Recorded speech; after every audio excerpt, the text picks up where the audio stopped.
오늘 본문에서는 예레미야 선지자가 망해버린 유다의 백성들에게 하나님께로 돌아가자 촉구하고 하나님께는 용서와 긍휼을 베풀어 달라고 간구하며 자신은 하나님이 유다를 돌아보실 때까지 눈물로 기도하겠다라고 다짐하는 본문입니다. 첫 번째로 우리가 생각해 볼 것은 선지자가 백성들에게 하나님께로 돌아가자고 촉구하는 내용입니다. 40절을 보시면 우리가 스스로 우리의 행위를 조사하고 여호와께로 돌아가자 이야기합니다. 여기서 스스로 우리의 행위를 조사하자는 것은 마치 경찰이 현장을 샅샅이 뒤지는 그런 의미와 법관이 규범을 가지고 얼마나 규범에서 벗어났는지를 조사하는 것의 의미입니다. 그리고 여호와께 돌아가자는 것은 길을 잃은 여행자가 길을 찾기 위해서 길의 시작점, 다시 말해서 출발점으로 돌아가듯이 여호와께 돌아가자라는 의미가 되는 것입니다. 그리고 이러한 행위는 마치 내 심장, 그러니까 내 생명을 내 손에 들고 주님께 드리는 의미를 가지고 있는 것이죠. 지금 우리에게 일어난 이 망함과 환란의 해결책이 오직 우리에게 있는 것이 아니라 하나님께 있음을 우리는 우리의 모든 것 되는 생명까지도 주님 손에 의탁함으로써 다시 회복으로 나아갈 수 있다는 것을 본문은 표현하고 있습니다. 우리의 망함의 모든 해결책이 나에게 있는 것이 아니라 어떤 상황에 있는 것이 아니라 오직 하나님께 있음을 고백하는 표현이 바로 40절 스스로 우리의 행위를 조사하고 여호와께 돌아가자라는 구절의 의미일 것입니다. 그리고 42절은 왜 우리가 망했는지 선지자가 다시 한번 유다 백성들에게 강력하게 말해주고 있습니다. 42절을 보면 우리의 범죄함과 우리의 반역함을 주께서 사하지 아니하시고 라고 이야기합니다. 유다의 망함은 자신들의 죄 때문입니다. 죄를 짓고 또 반역했다는 것인데요. 여러분, 이 반역이라는 단어가 가지고 있는 의미는 죄를 짓고도 회개하지 않고 또다시 반복적으로 죄를 짓는 것을 반역이라는 단어로 선지자는 설명하고 있습니다. 그러니까 여호와 하나님께 돌아가기 위해 우리 안에 있는 이런 죄의 구체적인 상황들을 조사하고 확인하고 그리고 우리가 얼마나 죄에 많이 노출되어 있고 반복적으로 노출되어 있고 지속적으로 노출되어 있는지를 확인하고 인정함으로 하나님과의 관계 속에서 해결해야 한다고 본문은 말하고 있는 것이죠. 두 번째로 살펴볼 것은 이러한 범죄들로 우리에게 일어난 일들입니다. 43절부터를 여러분 보십시오.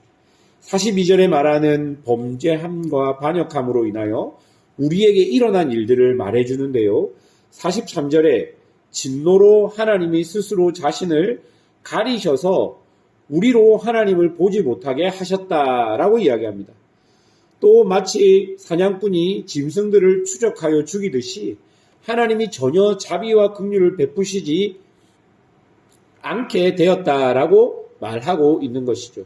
그리고 여러분 44절에도 구름으로 자신을 가리고 우리가 하는 그 어떤 기도도 듣지 않기 위해 하나님은 스스로 자신을 가리셨다라고 표현하고 있습니다. 그러니 하나님의 은혜와 도움이 묘연할 수밖에 없는 것이죠. 이렇게 하나님이 자신을 가리고 마땅히 당신의 백성들에게 주어야 할 언약의 은혜와 자비들을 내려주시지 않으니까 45절에 보시면 언약의 백성인 남유다가 문나라 중에 쓰레기와 폐물이 되었다라고 이야기합니다. 그리고 46절에도 모든 원수들이 큰 입을 벌리고 마치 잡아먹을 듯이 남유다를 공격한다라고 말하고 있는 것이죠. 그래서 47절에 두려움과 함정, 파멸과 멸망이 자신들에게 임하게 되었다라고 말합니다. 사랑하는 여러분, 잘 보십시오. 죄의 모습입니다. 죄의 가정과 순서, 결과가 어떠한지를 정말로 중요하게 우리에게 보여주고 있는 것입니다. 먼저 죄가 우리 안에 자리를 잡고 그 죄가 회개되지 않고 지속되고 반복될 때, 죄를 짓고 회개 없이 계속 우리 안에 죄가 쌓여갈 때 하나님이 어떻게 하십니까? 하나님 자신의 얼굴을 가리워 버리십니다. 하나님께서 자신의 얼굴을 가리시니까 하나님께로부터 오는 모든 은혜의 것들이 끊어지게 되는 것이죠. 그리고 우리는 하나님의 도움 없이 보호함 없이 이 땅을 살아가며 여러 어려움과 혼란 속에서 길을 잃고 이리저리 방황하고 유리하게 되는 것이죠. 여러분, 이 모든 것이 죄로 인함임을 오늘 본문은 우리에게 이야기해 주고 있는 것이죠.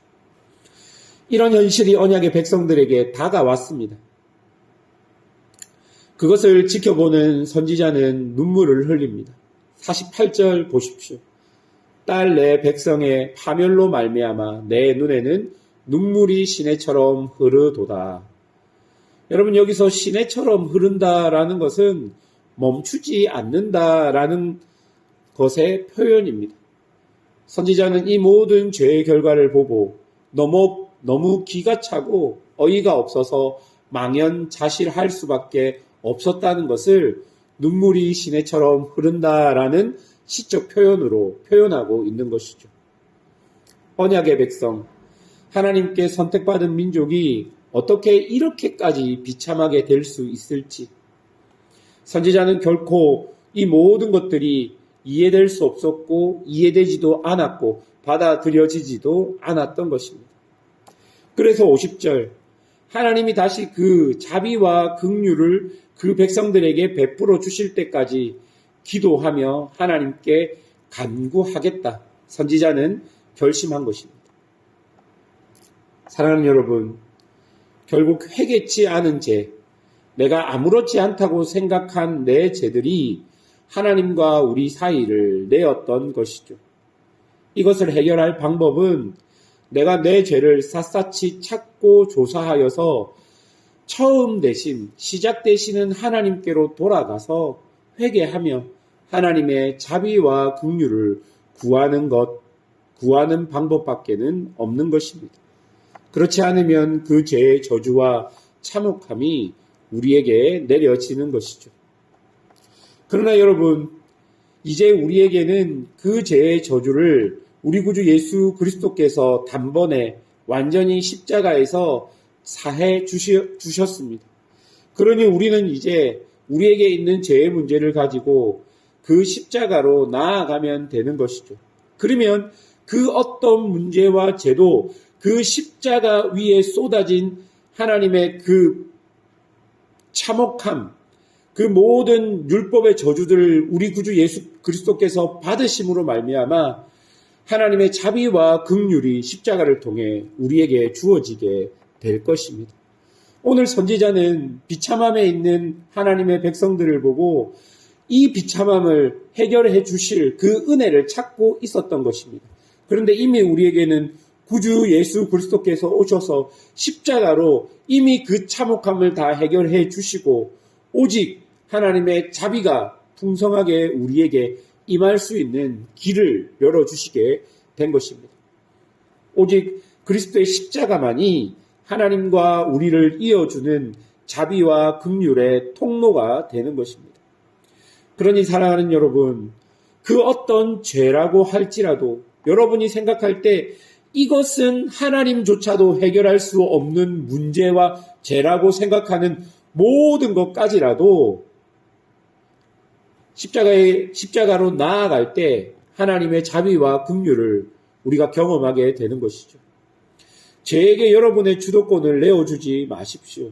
죄가 주는 일시적인 쾌감과 달콤함이 여러분을 지배하지 못하도록 하나님 안에, 그리스도 안에, 그리고 십자가 안에 머물러 살아가는 은혜가 우리에게 있어야 할 것입니다.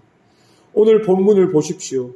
죄로 인해서 끊어진 그 관계는 그 누구도 해결할 수 없는 관계입니다. 하나님의 가리신 얼굴은 그 누구도 해결할 수 없는 우리에게 영적인 문제입니다. 그러나 하나님께서는 그 얼굴을 다시 우리에게 보여주시기 위해 아들 예수 그리스도를 우리에게 보내주셨고 그 아들을 통해 우리와 다시 연결된 것입니다. 그러니 우리가 가지고 있는 모든 죄의 문제와 그 죄로부터 오는 고난과 어려움 모든 것들이 그리스도의 십자가 안에서 해결되고 해소된 것입니다. 그렇기 때문에 해결되지 않은 죄는 없습니다. 우리가 어떠한 죄를 지었다 할지라도 하나님 앞에 그리스도의 십자가 앞에 우리의 온 마음을 다해서 진심으로 깨닫고 나아간다면 하나님께서는 그 모든 죄를 사하여 주시고 당신의 아들에게 주신 자비와 은혜를 우리에게 부어 주실 것입니다. 그것을 믿고 오늘도 용기 내어 살아가십시오. 죄에게 여러분의 삶을 내어주지 마시고 비참함에게 여러분의 상황들을 내어주지 마시고 오직 그리스도로 인해서 그 은혜와 자비를 구하는 그런 성도들이 되시기를 주님의 이름으로 축원합니다. 기도하겠습니다.